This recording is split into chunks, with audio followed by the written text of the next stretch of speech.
Home science विषय के इस यूट्यूब चैनल पर मैं आप सभी का हार्दिक स्वागत करती हूँ। आज जो हम टॉपिक अध्ययन करेंगे वो सृजनात्मकता का जो हमारा टॉपिक चल रहा है उसी को हम आगे कंटिन्यू करेंगे या उसी श्रृंखला को हम आगे आज लेंगे। इसके अंतर्गत जो हम बात कर रहे हैं, इससे पिछले वीडियो में जो हमने शुरू किया था कि बालक में ये सृजनात्मकता की अभिव्यक्ति जो है वो किस प्रकार से होती है, उसके अंतर्गत नाटकीय खेल, रचनात्मक खेल और चित्रांकन के बारे में या ड्राइंग के बारे में हम पढ़ चुके हैं कि ये 3 विधियां जो हैं या 3 तरीके हैं जिनसे बालक जो है वो सृजनात्मकता की अभिव्यक्ति करता है। अब इसी के जो आगे के जो पॉइंट्स हैं उनको हम आज के इस लेक्चर में लेते हैं।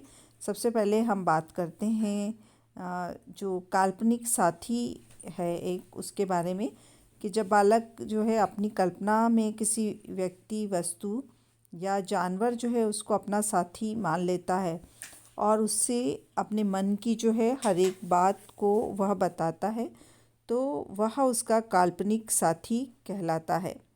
काल्पनिक साथी जो होते हैं वो उसके सच्चे दोस्त की तरह होता है और जिसे वह अपनी सभी जो बात होती हैं, चाहे वो कितना ही गुप्त बातें हैं या समस्या हैं, वो उसे बताता है और इस प्रकार का करके वो उसमें असीम आनंद एवं अपार हर्ष जो है वो प्राप्त करता है।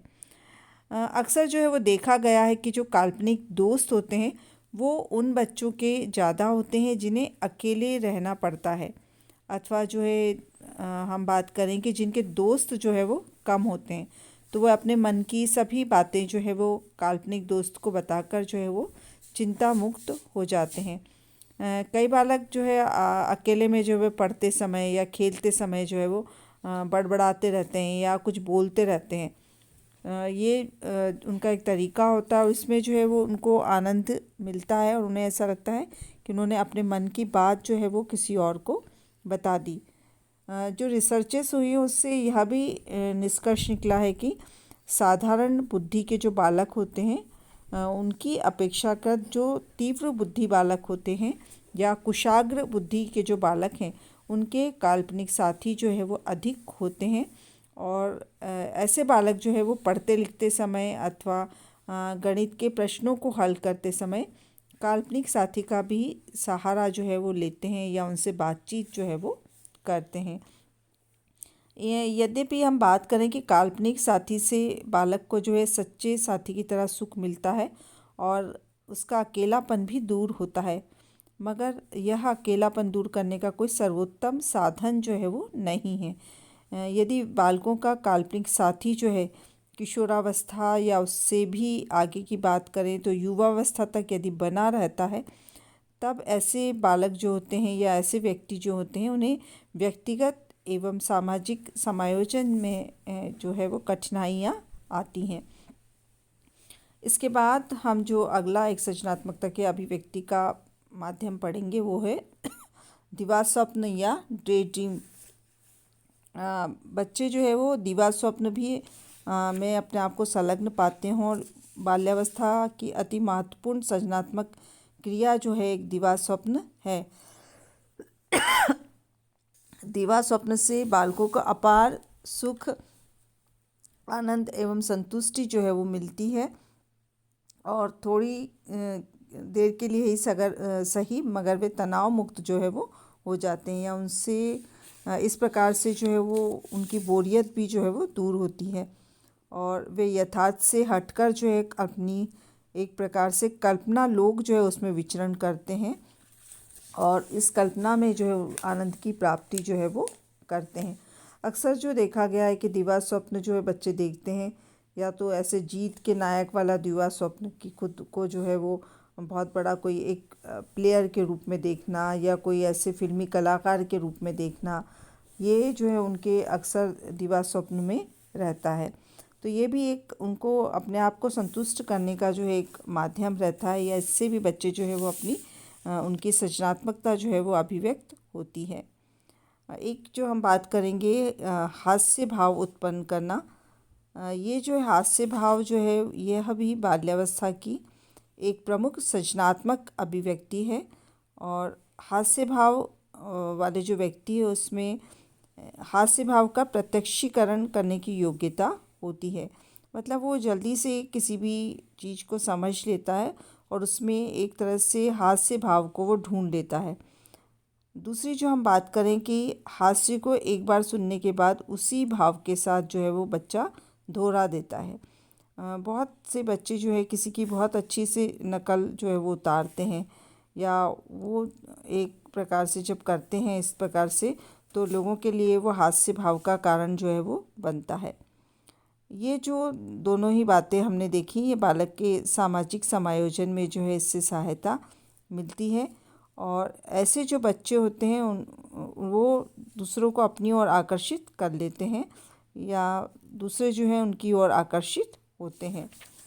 अ, बच्चों की जो हमने देखा है कि कई बार बच्चे बनावटी मीठी आवाज़ में बोलते हैं, या वाक्यों को तोड़ मरोड़ कर अथवा गलत या ऐसा उच्चारण करके जो है वो श्रोता के बीच प्रस्तुत करते हैं कि उन्हें हंसी जो है वो आ जाती है। तो ये जो है ज़्यादातर हम देखें कि उसके जो सामान्य रूप है हास्य भाव के, उसमें जो है वो बच्चे कई बार शिक्षक, माता पिता या अपने मित्रों का जो है टेढ़ा मेढ़ा या अजीब सा चित्र बनाकर जो है दूसरों को दिखाते हैं, या फिर शब्दों को तोड़ मरोड़ कर या गलत ढंग से जो है उच्चारण करके बोलना, जिससे दूसरों को जो है वो उससे हंसी आ जाती है। कितनी बार जो है आवाज़ को भिन्न भिन्न प्रकार से जो है वो बदल कर बोलना, कभी जैसे औरत की तरह पतली या महीन आवाज़ में गाना, या कई बार बहुत तेज़ आवाज़ में बोलना, कभी बकरी की तरह बोलना। तो ये इस प्रकार से छोटे बच्चे जो है वो अक्सर ऐसे हास्य भाव जो है उत्पन्न करने के लिए इस तरह के कार्य या इस तरह की अभिव्यक्तियाँ जो है वो करते हैं। या फिर मूर्खतापूर्ण या ऐसे कुछ हरकत करना जिससे दूसरों को हंसी आए, दूसरों को देखकर जो है, या उनके तरह कपड़े पहनना या वस्त्र पहनना, या फिर दूसरे साथियों के सामने जो है वो उनकी नकल करते हुए मुंह बनाकर बोलना। तो ये कुछ तरीके हैं जो बच्चे के उसकी सृजनात्मकता को जो है वो प्रकट करते हैं। और ये जो कला होती है ये हर किसी में नहीं होती। जो हम बात करते हैं कि बच्चे जो है वो दूसरों को हंसाने का, ये भी एक बहुत बड़ा सृजनात्मक अभिव्यक्ति है। और जिन बच्चों के पास होती है वो ऐसा कार्य करके जो है वो बहुत आनंदित महसूस करते हैं। एक जो हम बात करेंगे अगला जो है स्टोरी टेलिंग या कहानी सुनाना या कहानी कहना। कई बालक जो है दूसरे बालकों के समक्ष कहानी कहकर अथवा कविता सुनाकर अपनी जो सृजनात्मक शक्ति है उसका प्रदर्शन करते हैं। यदि श्रोता एवं उसके साथी जो है वो कहानी की प्रशंसा करते हैं, तब बालक में जो है वो कहानी कहने के तरीके जो है उसमें और भी अधिक निपुणता जो है वो आती जाती है, और उसकी कहानी कहने की कला में उत्कृष्टता आती है। अब बालक न केवल कहानी कहता है बल्कि कई कहानियों की रचना भी वो करने लगता है, और अब उसकी कल्पनात्मक शक्ति इतनी अधिक विकसित हो जाती है कि वह कोई चित्र देखकर ही सुंदर कहानी जो है वो लिख लेता है। ये जो है प्रारंभ में यदि हम देखें कि बालक जिन कहानियों को कहता है वो बार बार जो है उन कहानियों को दोहराता रहता है, और अक्सर वो होती हैं जो उसके दादा दादी, नाना नानी जिनसे वो सुनता है। फिर जब वो पढ़ने लग जाता है तो किसी अखबार में या बच्चों की कोई मैगज़ीन है उसमें जो है वो उसको कहानियों को जो है पढ़कर आनंदित जो है वो होता है।